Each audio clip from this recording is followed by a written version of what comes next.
Buenos días a todos, profesores, compañeros. El día de hoy, vamos a ver la sesión clínica. Me presento nuevamente. Soy el doctor José Camarena Galván, residente de segundo año de Centro de Alergias y Inmunología Clínica, y agradezco a mi profesor asesor, la doctora de Medicina María de Carmen Zárate Hernández, para la asesoría en la realización de esta sesión el día de hoy.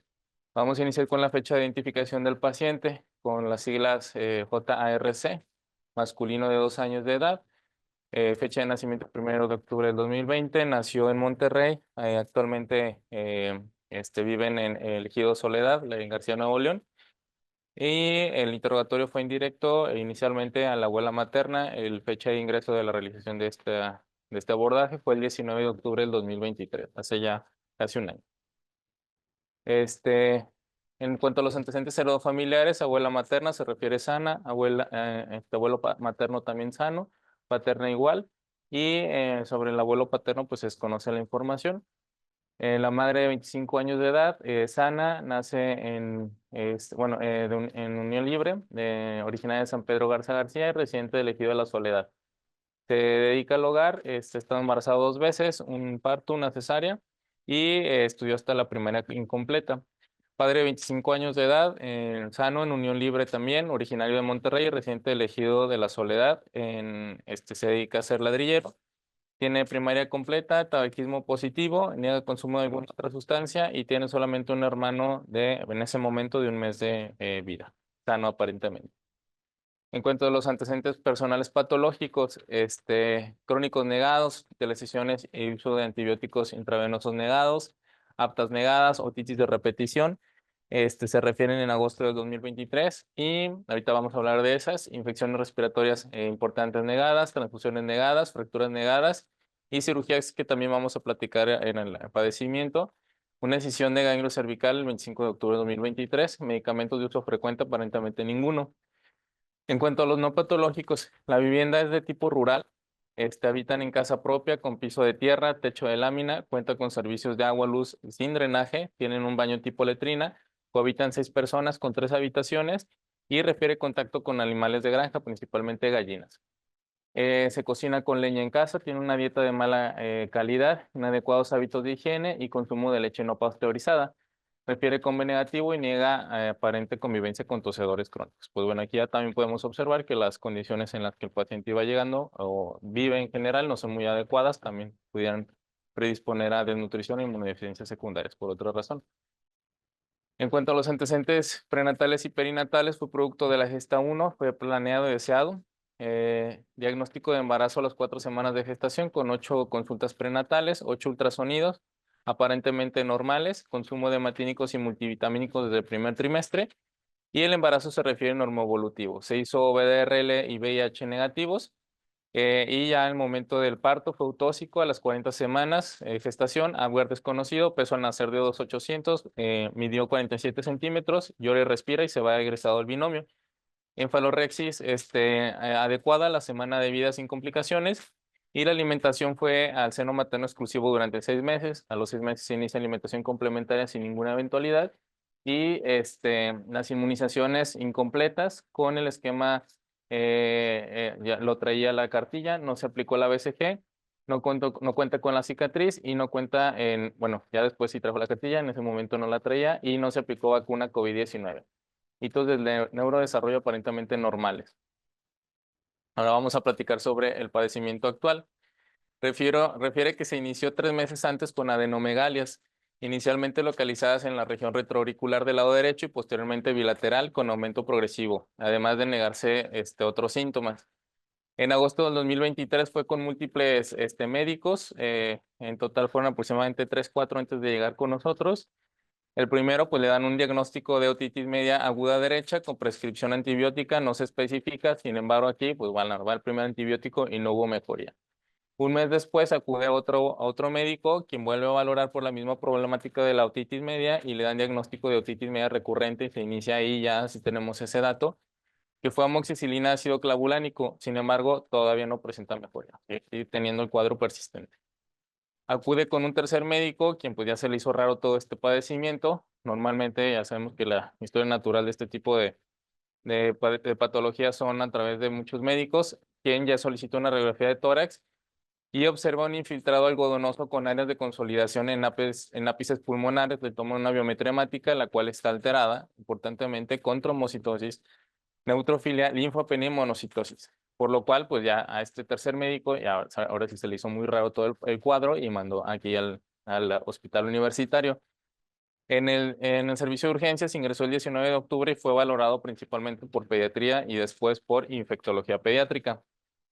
Debido a la sospecha de tuberculosis, principalmente por los ganglios que habíamos comentado, se toman muestras de estos y para tinción de Nielsen, histopatología, cultivo de Longsten-Jensen, GeneXpert Ultra, cuantiferón y PCR para coccidoidomicosis como diferencial. Se envió también por los antecedentes, bueno, creo que sí, no me acuerdo si sí lo mencioné o no, pero tenía antecedentes de consumo de leche no pasteurizada, por lo cual también se decide realizar rosa de Bengala para descartar brucelosis, los cuales salieron negativos.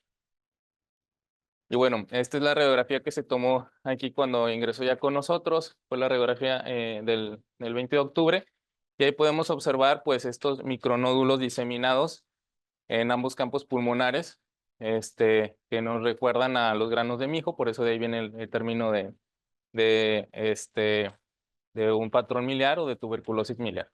Entonces aquí ya desde el ingreso empezamos a observar estos, normalmente son micronódulos de 1 a 2 milímetros diseminados. Entonces ya ahí ya, junto con el ganglio linfático que teníamos, pues ya empezamos a hacer la conjetura de que muy probablemente se trate de una tuberculosis. A la exploración física ahí mismo se observa tranquilo, alerta, cooperador, normocéfalo, con los signos vitales dentro de parámetros normales. El peso está limítrofe, apenas todavía estaba en parámetros normales, pero estaba limítrofe en límites bajos. Y los pabellones auriculares se encontrarán simétricos con la presencia de adenomegales múltiples en cadena cervical y retroauricular de consistencia blanda, móviles y no dolorosos a la palpación. No tenía adenomegales en ninguna otra cadena. El tórax simétrico sin dificultad respiratoria, auscultación, a pesar de esa radiografía que vimos, no tenía crépitos, y el abdomen blando, depresible, no doloroso, sin hepato ni espleno, y las extremidades normales. Se realiza el 24, o sea, ya 4 días después de su ingreso, que se estaba haciendo todo el abordaje. El 24 de octubre se realiza PPD, la cual sale negativa. Se toma una tomografía de tórax y cuello, donde se observan adenopatías y calcificaciones en regiones ganglionares subcarinales, abdominales e hilio hepático, con campos pulmonares presentando un patrón miliar, micronodular y patrón en árbol de gemación. Al día siguiente se toman vaciloscopías seriadas, normalmente 3 muestras, salen negativas, y se realiza una biopsia de ganglio linfático cervical, donde se menciona linfadenitis crónica granulomatosa con presencia de bacilos ácido alcohol resistentes a la tinción de Nielsen, o sea, pues bueno, ya, tuberculosis, micobacterias. Y debido también al día siguiente, ahora sí ya sale SIGIN positivo a micobacterias y se inicia manejo con DOTBAL, que bueno, pues es una prueba PCR muchísimo más específica y sensible, y ya ahora sí se decide iniciar completamente el tratamiento. Debido a toda esta evolución, a los hallazgos clínicos compatibles con tuberculosis, hasta ahora ganglionar y altamente sugestivo, pues también pulmonar, se solicita la valoración por nuestro servicio con la finalidad de descartar un error innato de la inmunidad. Recordemos que el paciente tenía 2 años. Y esta es la tomografía que se tomó el 24 de octubre del 2023. Aquí vamos a observar en general, pues otra vez el patrón miliar diseminado, los micronódulos en ambos campos pulmonares y el patrón en árbol de gemación, que son estos micronódulos se concentran al final de las terminaciones alveolares y forman como si fuera un árbol que está brotando. Entonces, un árbol en gemación, característico de tuberculosis miliar. Tenemos los laboratorios también. Estos se tomaron al ingreso y lo que ya habíamos comentado previamente, leucocitos elevados, linfocitos también, la DHL elevada, PSR de 9.7 y trombocitosis de 615,000. Son los hallazgos principales. Después, por parte de nosotros, ya en el abordaje le solicitamos las inmunoglobulinas totales, donde, pues bueno, todas se encuentran dentro de un parámetro normal. Sin embargo, pues dentro de la subpoblación de linfocitos podemos encontrar los CD8 disminuidos y los CD56 o natural killer 1656 también discretamente disminuidos, no tantos, pero sí están disminuidos. Por la evolución del paciente y pues al tener una infección por Mycobacteria se decide realizar el NBT, en el cual pues ya sabemos que es para estudiar el estallido respiratorio del neutrófilo y ver su actividad adecuada, la cual sale dentro de los parámetros normales. Sin embargo, por protocolo, cuando se envía estos estudios a Ciudad de México, también se deciden realizar estudios, como salieron negativos y salía todo, pues dentro de parámetros no tan alterados y no nos daban una clasificación adecuada, no nos orientaban adecuadamente a un error innato de la inmunidad, se decidió hacer por parte de ese mismo laboratorio y por protocolo de ellos anticuerpos, anticitocinas, interleucina 6, interferón gamma, el factor estimulante de crecimiento monocitos y granulocitos, macrófagos y granulocitos, interleucina 17A, F, son las subunidades, interleucina 10, 23, los virus, la interleucina 10 para citomegalovirus y Epstein-Barr virales, que son unas interleucinas que secretan estos mismos virus y digamos que engañan al linfocito para que no se esté presentando adecuadamente el virus. Así es como causa la inmunosupresión este tipo de virus, el Epstein-Barr y citomegalovirus. La glicoproteína 130, que ya sabemos que también es parte de los receptores importantes de las interleucinas a nivel celular, interleucina 12, 21 e interleucina 22. Y usando la técnica de microesferas en suspensión múltiple bioplex, en el suero del paciente se llega al resultado que fue positivo para autoanticuerpos contra interleucina 12. Esto se realizó en un laboratorio de parte de la UNAM. Y pues bueno, ya con todos estos hallazgos y el diagnóstico que se consiguió, ahora sí vamos a hacer la revisión del tema, en la cual tiene como título Fenocopias de errores innatos de la inmunidad, raros pero siempre en el radar clínico.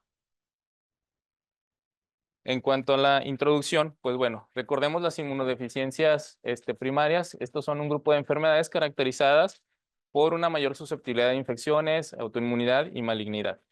La UIS actualmente reconoce 431 formas diferentes de estos errores innatos de la inmunidad y van incrementando año con año.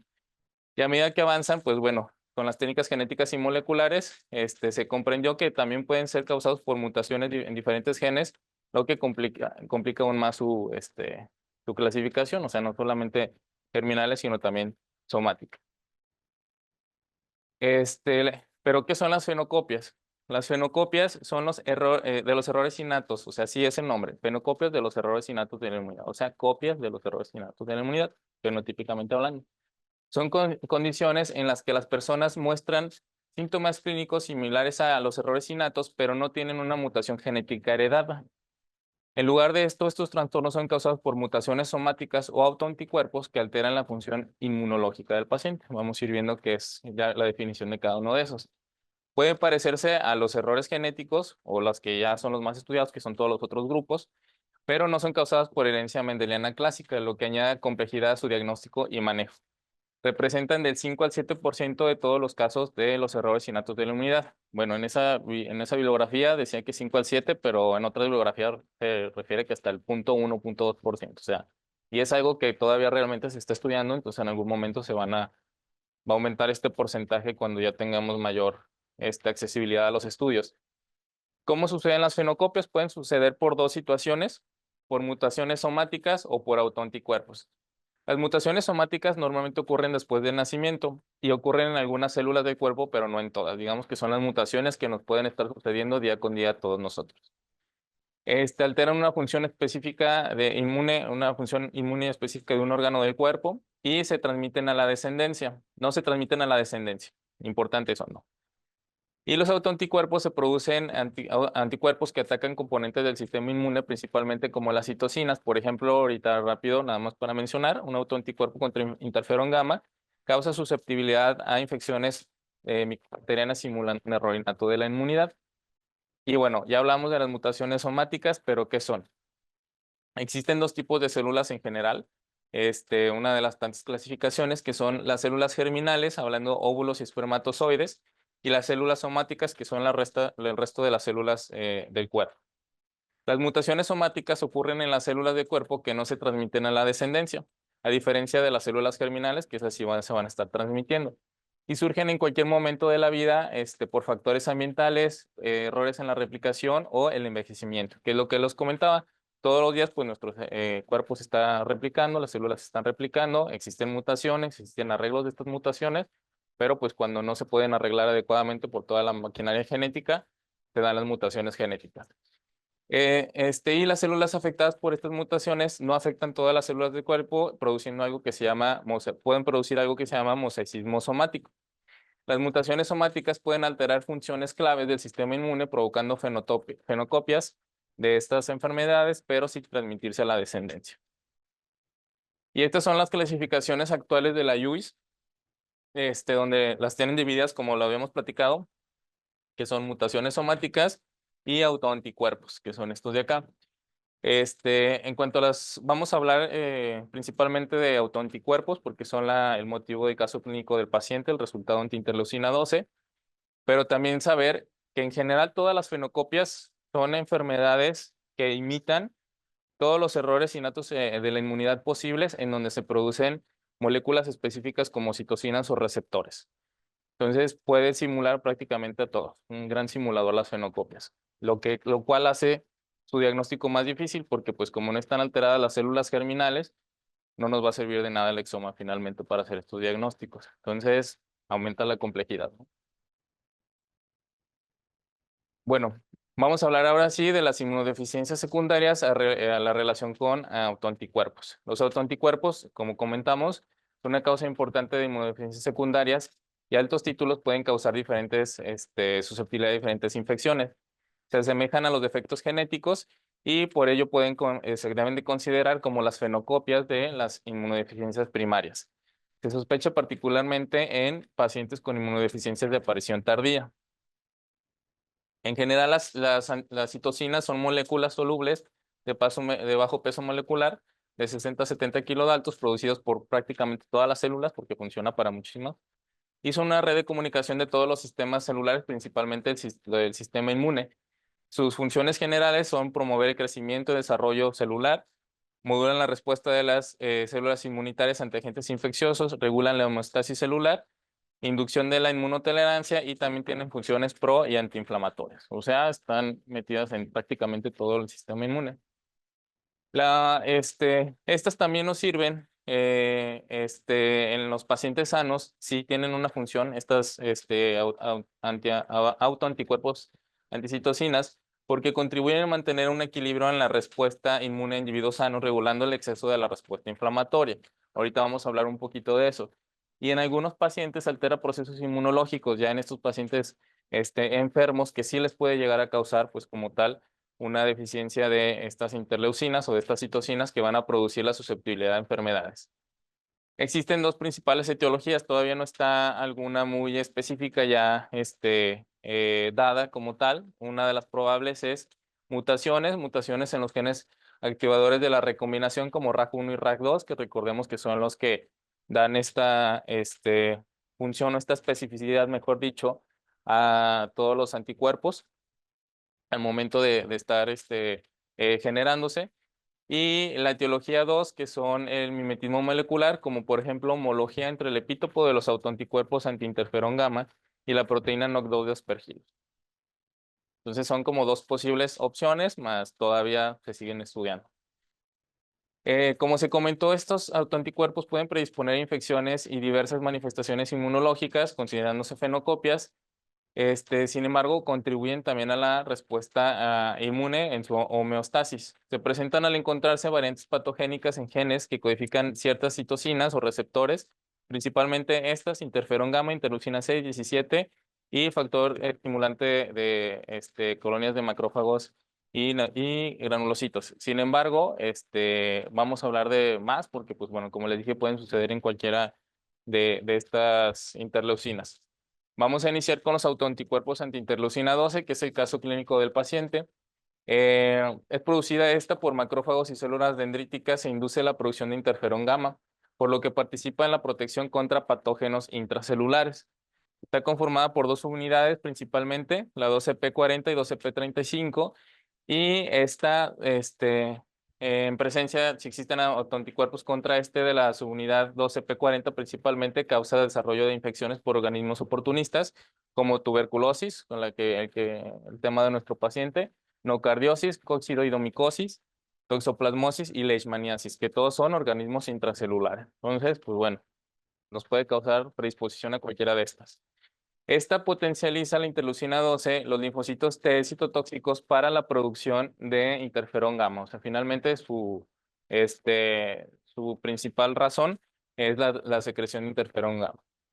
Y se han encontrado también estos autoanticuerpos en interleucinas versus interleucina 2 en pacientes con miastenias gravis y timoma. ¿Por qué? Pues porque en estos pacientes no existe una regulación adecuada dentro del timo, porque pues, no está funcionando adecuadamente, por lo cual se pueden secretar este tipo de autoanticuerpos que nos pueden dañar y pues no hay un control adecuado de calidad dentro del timo.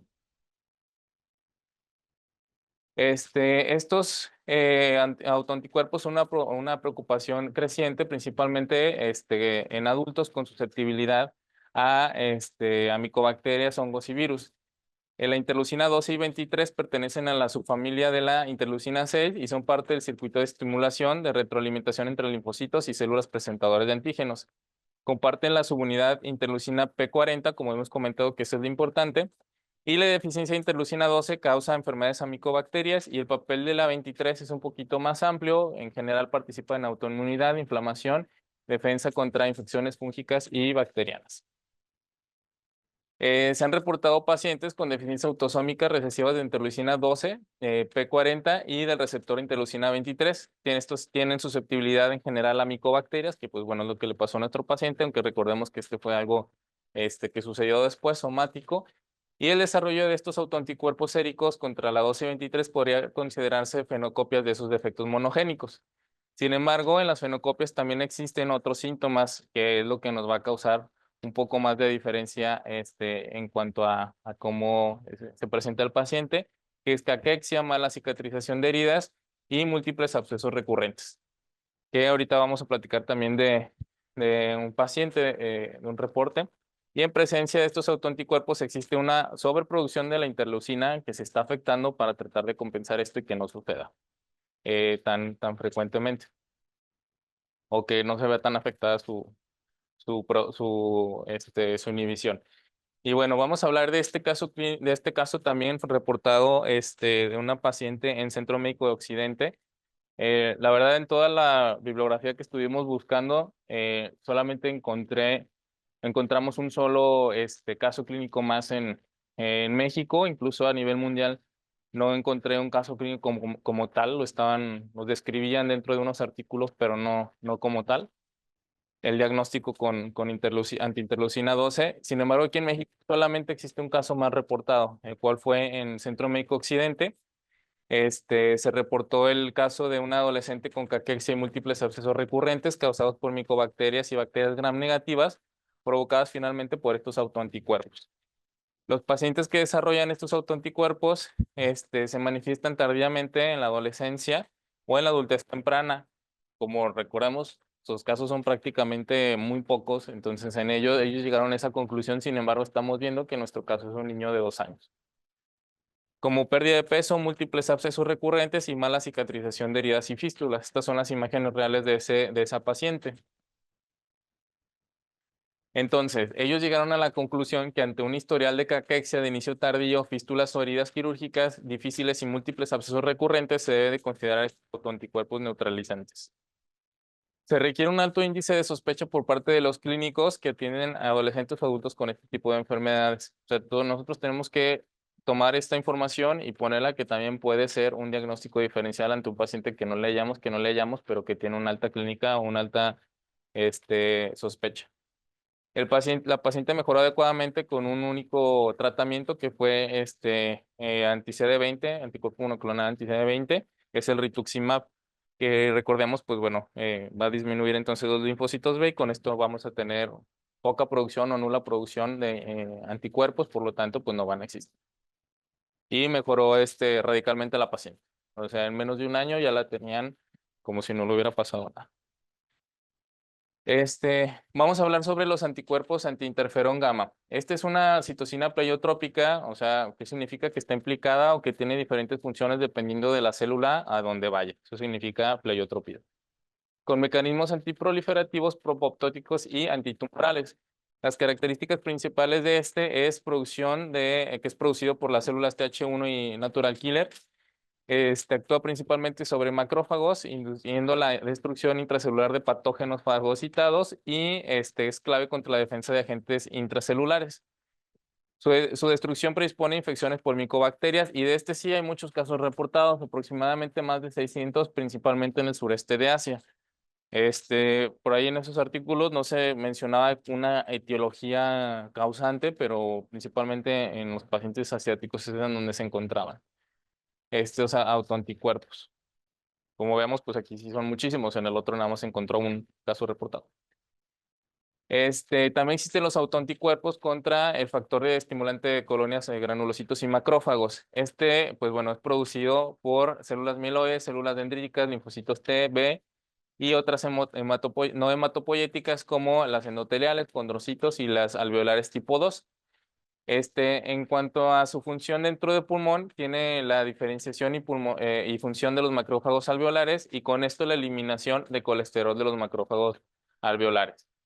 La reducción de este factor de crecimiento, factor de estimulante, es la principal causa de acumulación de colesterol alveolar, lo cual nos va a dar una enfermedad que se llama proteinosis alveolar pulmonar, que está caracterizada por la acumulación progresiva de surfactante, insuficiencia respiratoria hipoxémica y el mayor riesgo de infecciones secundarias por todo este ambiente proinflamatorio que se genera en el pulmón. En estos, bueno, los autoanticuerpos contra es un análogo autoinmune de la deficiencia primaria de esta enfermedad que causa el PAP, que ya lo comentamos, la proteinosis, afectando el metabolismo de los lípidos y las proteínas del surfactante mediados por macrófagos, teniendo riesgo de organismos de infección por organismos intracelulares, por disfunción pulmonar subyacente, como son nocardia, histoplasma, aspergilosis, Mycobacterium tuberculosis y sobreinfección por influenza H1N1 en estos pacientes con PAP. Ahora vamos a hablar de los antiinterleucina 6. Es una citocina pleiotrópica, también participa en inflamación, hematopoiesis y respuesta contra infecciones virales, parasitarias, fúngicas y bacterianas, prácticamente está en todo. Y es producida en respuesta al daño a infecciones, y es producida por fibroblastos, queratinocitos, células endoteliales, macrófagos. Y la desregulación de la interleucina 6 se asocia a inflamación crónica y trastornos autoinmunes, principalmente enfermedad inflamatoria intestinal, anemias autoinmunes, artritis reumatoide, esclerosis múltiple, neoplasias malignas y enfermedad de Alzheimer. Continuamos contra los antiinterleucina 6. Nos van a predisponer a infecciones contra Staphylococcus aureus, intermedios y Escherichia coli. Principalmente se manifiesta como absceso subcutáneo, celulitis estafilocócica recurrente y también se presenta en pacientes que tienen APC y timoma. El APC pues, es la poliendocrinopatía autoinmune tipo 1. Entonces, en estos pacientes también se van a presentar por lo mismo que comentamos, que no existe una regulación adecuada de los anticuerpos que se generan por las células plasmáticas. Ahora vamos a hablar de los autoanticuerpos contra interferones tipo 1. Existen dos tipos de interferones tipo 1, el alfa y el omega. Estos son secretados principalmente en respuesta a infecciones virales. Ya saben que siempre tenemos que tener en mente, interferón es igual a defensa contra virus. Y presentan una capacidad para inducir directamente una respuesta antiviral en las células infectadas y circundantes. Se pueden producir en pacientes igual, timoma, APC, y aquí se agrega el lupus eritematoso sistémico. Porque es importante que mencionarlo en el lupus, porque como les había comentado, tienen una función reguladora también estos autoanticuerpos. Entonces se cree que en los pacientes que tienen lupus, se secretan más de estos autoanticuerpos para mantener a raya el estado inflamatorio. Por lo tanto, se encuentran más en casos de lupus que no está tan complicado. Entonces, es importante porque aquí es una evidencia de que sí pueden servir también estos autoanticuerpos en pacientes, por ejemplo, con enfermedades autoinmunes. Y también se encontró una relación importante de los autoanticuerpos, ahora que estuvo todo el boom de COVID, que también por eso no nos explicábamos mucho cómo es que em, los pacientes con COVID presentaban todo un procesos inmunológicos diferentes. Dentro de todos esos procesos inmunológicos, pues que ahora ya se van encontrando explicación, fue la relación de estos autoanticuerpos antiinterferón tipo 1 en estos pacientes. En este estudio se encontró que los pacientes con COVID grave o crítico tenían o presentaban el 18% estos autoanticuerpos. Los que no presentaban grave, el 3%, y en poblaciones sanas prácticamente no existen. O sea, sí existe una relación importante en los pacientes para que se lleguen a complicar si es que tienen o tienden a secretar este tipo de interferones, de autoanticuerpos antiinterferones. Y también se encontró que además tenían una mayor capacidad neutralizante estos autoanticuerpos del interferón en los pacientes con COVID grave. Conclusión, los pacientes graves críticos mostraron títulos significativamente más altos de estos autoanticuerpos que los controles de los pacientes que no estaban graves y de los sanos. O sea, sí existe una correlación importante que tenemos que tomar en cuenta para el futuro, ¿no? Parte del COVID, quién sabe, ya lo tenemos, no sé. A ver qué investigarlo más. Y autoanticuerpos antiinterleucina 17. Esta es formada por las células TH17 que están impulsadas al entrar en contacto con Cándida. Estas son cruciales para la defensa principalmente de Candida albicans y tiene 6 miembros, las principales, y la familia de los receptores está compuesta por 5, de las cuales los más relevantes que tienen funciones más importantes son la interleucina 17A, interleucina 17F, que como se dieron cuenta son los que se pidieron en ese paciente inicialmente dentro de todos los autoanticuerpos. En pacientes con APC o itimoma causados por la mutación en regulados autoinmunes, se desarrolla candidiasis mucocutánea crónica relacionada con títulos altos de autoanticuerpos anti-interleucina 7A, F y 22. Esta se caracteriza la candidiasis mucocutánea crónica por infecciones recurrentes o persistentes que afectan piel y mucosas oral y genital y son principalmente causadas por Candida albicans. Entonces, antiinterleucina 17, siempre pensar que prácticamente es equivalente a defensa contra Candida albicans. Y pues bueno, el tratamiento de todas estas patologías todavía están estudiándose, como ustedes pueden observar, es muy diverso, dependiendo de las enfermedades que tengan. Y van principalmente para eso, para calmar los síntomas del paciente. Si está infectado, pues dar antibióticos adecuados, apropiados para disminuir la inflamación y la infección. Administración de citocina exógena en algunos casos se puede llegar a dar. Por ejemplo, los antiinterleucina 2, pues sí existe una interleucina 2 sintética y también el tratamiento, bueno, y los inhibidores de las células B, que son los que más se han encontrado como tratamiento adecuado, sin embargo, pues con todos los riesgos que conlleva dar rituximab o daratumumab en varios casos. Y el tratamiento específico, por ejemplo, en PAP, vamos a hablar nada más rapidísimo de uno, de alguno de ellos. Lavado pulmonar, administración del factor estimulante de colonias, y en todo caso que no funcione con esto rituximab. Sin embargo, el rituximab principalmente se ha encontrado que funciona en autoanticuerpos antiinterferón gamma y no tanto en otras enfermedades. Por ejemplo, si tenemos una candidiasis mucocutánea crónica contra anticuerpos antiinterleucina 17, pues dar los antifúngicos que se necesita. Primera línea fluconazol, ya sabemos, y segunda línea itraconazol, posaconazol y voriconazol. Tratamientos más agresivos contra el sistema inmune, como los inmunomoduladores, no se recomiendan. ¿Por qué? Porque por si el paciente está batallando para poder enfrentar a las micobacterias o las infecciones intracelulares, pues si lo inmunosuprimimos, pues le damos todavía más en la torre. Entonces no se recomienda y hasta la fecha no se han encontrado evidencia de esto. Es mejor dar un anti-CD20 específicos para no alterar toda la demás respuesta inmune, por ejemplo, celular.